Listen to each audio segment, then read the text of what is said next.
Илон Маск има уште еден повод за славје. Само 3 недели по Берлинската пуштена е во работа новата 5-та поред гигафабрика, каде веќе е преселено седиштето на компанијата. Лоцирана во Тексас, има корисна површина од скоро 1.000.000 квадратни километри и капацитет за 500.000 возила годишно.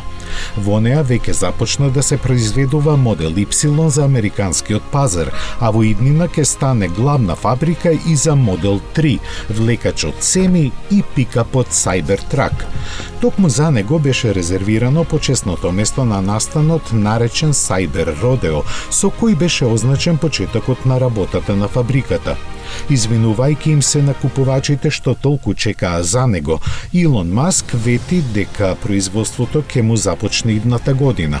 Беше покажана неговата серијска изведба, која најмногу се разликува по тоа што нема кваки на вратите. Тие се отвораат автоматски бидејќи возилото е способно да го препознае својот собственик.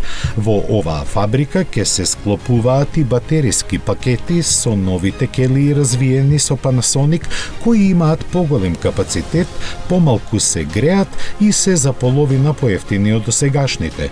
Големо изненадување од Илон Маск беше и најавата на целосно автономни роботакси возила и хуманоидни роботи, но во негов стил. Тој не наведе технички детали и рокови за нивно лансирање.